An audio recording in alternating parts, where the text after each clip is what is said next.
समस्त ख्रीष्टप्रिय मोर मोर आंतरिक नमस्कार। आज विषयवस्तु हूँ भ्रांत शिक्षक को हरातु। आपड़ जपरी थंबनेल देखिले जे भ्रांत शिक्षक को हरातु। हाँ आज्ञा बंधुगण, आज डेट रे अनेक भ्रांत शिक्षा बाहर, अनेक भ्रांत शिक्षक बाहर को हरैबा निमंते सेमानकर जो भ्रांत शिक्षा को हरैबा निमंते केतोई स्टेप मु कहिबी जाकि आपनक मिनिस्ट्री निमंते सेवा कार्य निमंते एवं आपनकर व्यक्तिगत जीवन निमंते मध्य अत्यंत लाभदायक हम। किंतु वीडियो को आरंभ करने पूर्व गोटे विषय मुझे कही रखुच्छी, जो मैंने निजक बाइबल ज्ञानी बोली मन करते से दयाकर ये वीडियो ठार से दूर रुहतु।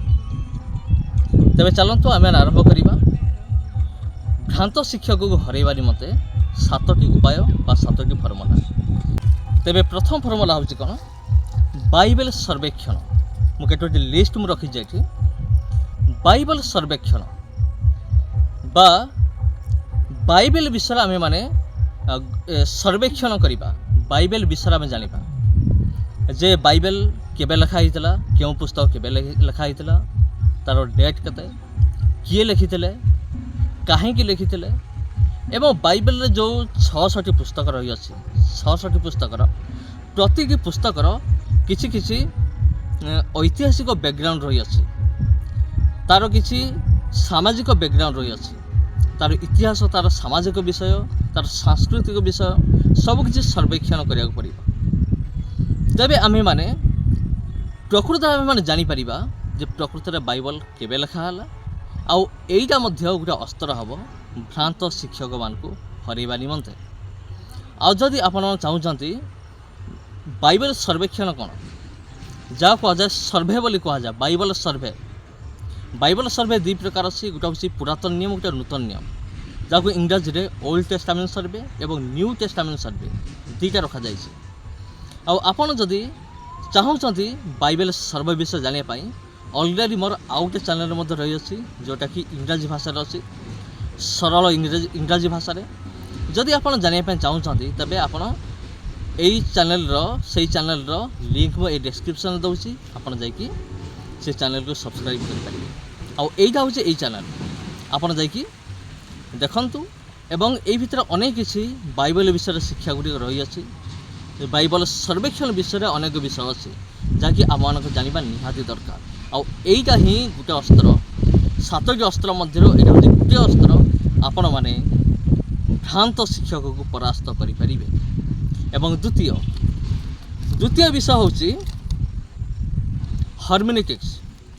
हर्मेनेटिक्स हूँ एपरी गोटे जिनस यह आपन को भ्रांत शिक्षार बचाई आपन को साहाय्य कर। एटा कौन एटा हूँ एमती एक विषय बाइबल को भल भाव बुझा निमंते ये साहाय्य करे।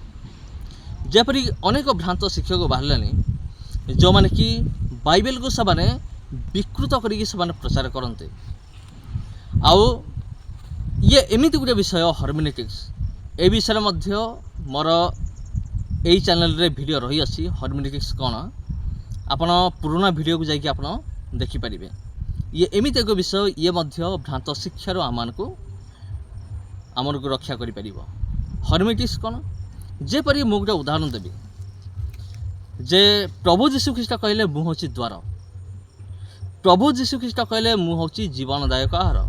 प्रभु यीशु कहले मु हूँ पथ सत्य एवं जीवन।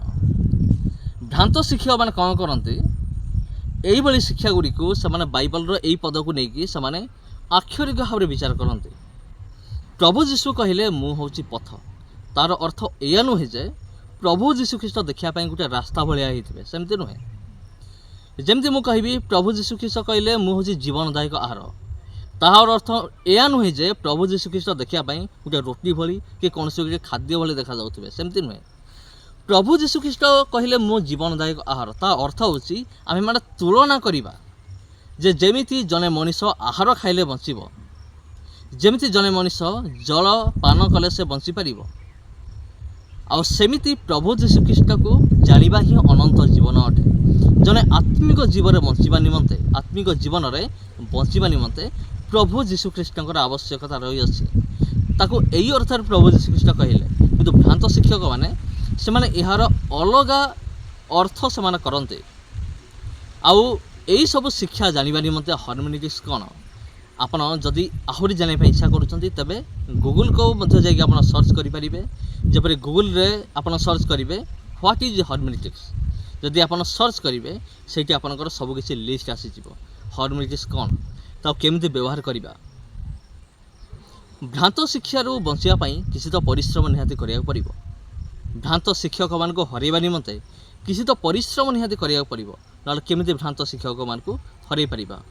ତାପରେ ତୃତୀୟ ଷ୍ଟେପ୍ ହେଉଛି କ'ଣ, ବାଇବେଲ ପଦଗୁଡ଼ିକର ବ୍ୟାଖ୍ୟା। ତାକୁ ଇଂରାଜୀରେ କୁହାଯାଏ ଏକ୍ସପୋଜିଟୋରି ପ୍ରିଚିଂ। ବାଇବେଲ ପଦଗୁଡ଼ିକୁ ବ୍ୟାଖ୍ୟା କରିବାକୁ ଆପଣ ଶିଖନ୍ତୁ, ତାହେଲେ ଯାଇ ଆପଣ ଭ୍ରାନ୍ତ ଶିକ୍ଷକମାନଙ୍କୁ ହରାଇ ପାରିବେ। ସେମାନେ ଆପଣଙ୍କୁ ହରାଇ ପାରିବେ ନାହିଁ, ବରଂ ଆପଣ ସେମାନଙ୍କୁ ପରାସ୍ତ କରିପାରିବେ। ଯେମିତି ଗୋଟେ ବିଷୟ ମୁଁ କହିବି, ବାଇବେଲ କେମିତି ବ୍ୟାଖ୍ୟା କରିବା। ଗୋଟେ ପଦ ମୁଁ ନେବି, କାରଣ ଈଶ୍ୱର ଜଗତକୁ ଏଡ଼େ ପ୍ରେମ କଲା ଯେ ସେ ଆପଣା ଅଦ୍ୱିତୀୟ ପୁତ୍ରଙ୍କୁ ଦାନ କଲେ, ଯେପରି ଯେ କେହି ତାଙ୍କଠାରେ ବିଶ୍ୱାସ କରେ ସେ ବିନଷ୍ଟ ନ ହୋଇ ଅନନ୍ତ ଜୀବନ ପ୍ରାପ୍ତ ହୁଏ। ଏଇ ପଦକୁ ମୁଁ ପଢ଼ିଦେଲି, ମୋତେ ଅଳ୍ପ ସମୟ ଲାଗିଲା। ଯଦି ଏଇ ପଦକୁ ଯଦି ବ୍ୟାଖ୍ୟା କରିବେ ତେବେ ବହୁତ ବଡ଼ ହେବ। ଯେମିତିକି କାରଣ, କେଉଁ କାରଣ ପାଇଁ ଈଶ୍ୱର ଜଗତକୁ ପ୍ରେମ କଲେ। ଈଶ୍ୱର ଜଗତକୁ ପ୍ରେମ କଲେ, ଈଶ୍ୱର କିଏ, ଜଗତ କ'ଣ, ଈଶ୍ୱରଙ୍କ ସହିତ ଜଗତର କ'ଣ ସମ୍ପର୍କ ରହିଅଛି। ଏଇଟା ପ୍ରେମ କ'ଣ, ପରମେଶ୍ୱର କାହିଁକି ପ୍ରେମ କଲେ, ପ୍ରେମ କରିବାର କାରଣ କ'ଣ, ତାଙ୍କର କ'ଣ ଦରକାର ଥିଲା। ସେ ଅଦ୍ୱିତୀୟ ପୁତ୍ରଙ୍କୁ ଦାନ କଲେ, ସେମାନେ କିଏ, ଅଦ୍ୱିତୀୟ ପୁତ୍ର କିଏ। ଏଇ ସବୁ ବିଷୟକୁ ମାନେ ଯାଞ୍ଚ କରିବା, ଟିକିନିକି ଗୁଟି ଗୁଟି କରି ଏ ସମସ୍ତ ବିଷୟ ଜାଣିବା, ତାକୁ କୁହାଯାଏ କ'ଣ, ତାକୁ କୁହାଯାଏ ଏମାନଙ୍କର, ଯେମିତି ବର୍ତ୍ତମାନ ମୁଁ ଆପଣଙ୍କୁ କହିଲି ଯେ ବାଇବେଲ ପଦଗୁଡ଼ିକ ବ୍ୟାଖ୍ୟା, ଯେପରି କୁହାଯାଏ ଏକ୍ସପୋଜିଟୋରି ପ୍ରିଚିଂ ବୋଲି ଇଂରାଜୀରେ କୁହାଯାଏ। ଇଏ ହେଉଛି 4 ନମ୍ବର ପଏଣ୍ଟ ଗଲା। ଆପଣ ଜାଣନ୍ତୁ ଏବଂ ଭଣ୍ଡ ଶିକ୍ଷକମାନଙ୍କୁ, ଭ୍ରାନ୍ତ ଶିକ୍ଷକମାନଙ୍କୁ ପରାସ୍ତ କରନ୍ତୁ। ତେବେ ଯେମିତି ମୁଁ ପୂର୍ବରୁ ଆପଣଙ୍କୁ କହିଲି, ଭ୍ରାନ୍ତ ଶିକ୍ଷକମାନଙ୍କୁ ହରାଇବା ପାଇଁ ହେଲେ ଆମକୁ ମଧ୍ୟ ଅନେକ ପରିଶ୍ରମ କରିବାକୁ ପଡ଼ିବ।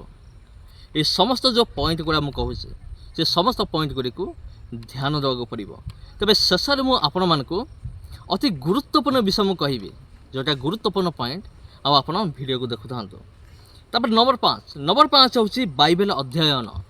ମୁଁ ଜାଣିନି ଆପଣମାନଙ୍କ ମଧ୍ୟରୁ କିଏ କେତେଥର ଡେଲି ବାଇବେଲ ପଢ଼ୁଛି, କିନ୍ତୁ ବାଇବେଲ ଅଧ୍ୟୟନ ପ୍ରତିଦିନ ନିହାତି କରିବା ଦରକାର। ମୁଁ ଜଣେ ପ୍ରଭୁଙ୍କ ଦାସକୁ ଜାଣେ, ସେ 100 ଥର ବାଇବେଲକୁ ପଢ଼ିଛନ୍ତି। ଟିକେ କଳ୍ପନା କରିପାରୁଛନ୍ତି, ଜଣେ ବ୍ୟକ୍ତି 100 ଥର, ମାନେ ଆଦି ପୁସ୍ତକର ଆରମ୍ଭ କରିକି ପୁରା ପ୍ରକାଶିତ ବାକ୍ୟ ପର୍ଯ୍ୟନ୍ତ ଜଣେ 100 ଥର ବାଇବେଲକୁ ଶେଷ କରିଛି। ଆଉ ଜଣେ ମୁଁ ପ୍ରଭୁଙ୍କର ଦାସକୁ ଜାଣେ, ଯିଏକି ବାଇବେଲଟା ପୁରା ମୁଖସ୍ଥ କରିଛନ୍ତି। ଆଦି ପୁସ୍ତକର ପ୍ରକାଶିତ ବାକ୍ୟ ପର୍ଯ୍ୟନ୍ତ ପ୍ରତି ପଦକୁ ସମ୍ପୂର୍ଣ୍ଣ ମୁଖସ୍ଥ କରିଛନ୍ତି। ଏମିତି ବି ପ୍ରଭୁଙ୍କର ଦାସମାନେ ଅଛନ୍ତି। ତେବେ ବାଇବେଲ ଅଧ୍ୟୟନ କରିବା ଆମମାନଙ୍କର ଜରୁରୀ ଅଟେ। ତାପରେ 6 ନମ୍ବର ହେଉଛି ବାଇବେଲ ଧ୍ୟାନ। ବାଇବେଲକୁ ଆମେ ଧ୍ୟାନ କରିବା। ଧ୍ୟାନ କେମିତି କରିବା, ଯେଉଁ ବିଷୟ ଆମେ ପଢ଼ିବା ସେଇ ବିଷୟକୁ ଆମେ ଧ୍ୟାନ କରିବା, ଯେ ଏଇ ବିଷୟ, ବାଇବେଲର ଏଇ ବିଷୟବସ୍ତୁ ମୋତେ କ'ଣ ଶିକ୍ଷା ଦେଉଛି, ମୋତେ କ'ଣ ଶିଖାଉଛି, ଆଉ ଏଇଟାକୁ ମୁଁ କେମିତି ଭାବରେ ମୋ ଆତ୍ମିକ ଜୀବନରେ ମୁଁ ବ୍ୟବହାର କରିବି, ସେସବୁ ଜାଣିବା ମଧ୍ୟ ନିହାତି ଦରକାର। ଏଇଟା କରନ୍ତୁ, ଆପଣ ନିଶ୍ଚିତ ଭାବରେ ଭ୍ରାନ୍ତ ଶିକ୍ଷକକୁ ପରାସ୍ତ କରିପାରିବେ। ତାପରେ ଆଉ ଗୋଟେ ବିଷୟ ହେଉଛି ହିବ୍ରୁ ଏବଂ ଗ୍ରୀକ୍ ଭାଷାର ଅଧ୍ୟୟନ। ହିବ୍ରୁ ଏବଂ ଗ୍ରୀକ୍ ଭାଷା କାହିଁକି ମୁଁ କହିଲି ପଢ଼ିବା ପାଇଁ, ଯେ ଆମ ବାଇବେଲର ମୂଳ ଭାଷା ହେଉଛି ହିବ୍ରୁ ଏବଂ ଗ୍ରୀକ୍। ଆମର ଯେଉଁ ପୁରାତନ ନିୟମ ଅଛି ସେ ଲେଖା ହେଇଛି ହିବ୍ରୁ ଭାଷାରେ ଏବଂ ନୂତନ ନିୟମ ଲେଖା ହେଇଛି ଗ୍ରୀକ୍ ଭାଷାରେ। ଇଏ ହେଉଛି ମୂଳ ଭାଷା। ମୂଳ ଭାଷାରୁ ବିଭିନ୍ନ ଭାଷାକୁ ଭାଷାନ୍ତର କରାହେଇଛି। ତେବେ ଆମେମାନେ ଯେ ମୂଳ ଭାଷାକୁ ଆମେ ଜାଣିବା, ତେବେ ଆମେ ପ୍ରକୃତରେ ଜାଣିପାରିବା ଯେ ଏଇ ବାଇବେଲର ଏଇ ପଦ ଆମକୁ କ'ଣ ଶିକ୍ଷା ଦେଉଛି, କ'ଣ ଆମକୁ ଶିଖାଉଛି। ତେବେ ଯଦି ଆପଣ ଏଇସବୁ ଜାଣିବେ, ତେବେ ଆପଣ ନିଶ୍ଚିତ ଭାବରେ ପୁରା 100% ମୁଁ ଗ୍ୟାରେଣ୍ଟି ଦେଉଛି, ଆପଣ ଭ୍ରାନ୍ତ ଶିକ୍ଷକକୁ ପରାସ୍ତ କରିପାରିବେ। ଆପଣ ନିଜେ ପରାସ୍ତ ହେବେ ନାହିଁ, ବରଂ ଆପଣ ପରାସ୍ତ କରିବେ ଭ୍ରାନ୍ତ ଶିକ୍ଷକମାନଙ୍କୁ। ଏପରି ଅନେକ ପ୍ରଭୁଙ୍କ ଲୋକମାନଙ୍କୁ ମୁଁ ଜାଣେ, ଯେଉଁମାନେ କି ସେମାନେ ପରାସ୍ତ ହୋଇଯାଆନ୍ତି। କାହିଁକି ସେମାନେ ପରାସ୍ତ ହୁଅନ୍ତି? କାରଣ ସଠିକ୍ ବିଷୟ ସେମାନେ ଜାଣିନଥାନ୍ତି। এই ସମସ୍ତ ବିଷୟ ସେମାନେ ଜାଣିନଥାନ୍ତି। ଫଳରେ ସେମାନେ ଅନେକ ଯୁକ୍ତି କରନ୍ତି, ଉଲ୍ଟା ସିଧା ପ୍ରଶ୍ନ ସେମାନେ କରନ୍ତି। ଫଳରେ ପ୍ରଭୁଙ୍କର ଦାସମାନେ ସେମାନେ କନଫ୍ୟୁଜ୍ ମାନେ ସନ୍ଦେହରେ ସେମାନେ ପଡ଼ିଯାଆନ୍ତି ଯେ କ'ଣ ସେମାନେ ଉତ୍ତର ଦେବେ। ପରବର୍ତ୍ତୀ ବିଷୟ ହେଉଛି ଲାଷ୍ଟରେ ମୁଁ କହିବି ପ୍ରାର୍ଥନା।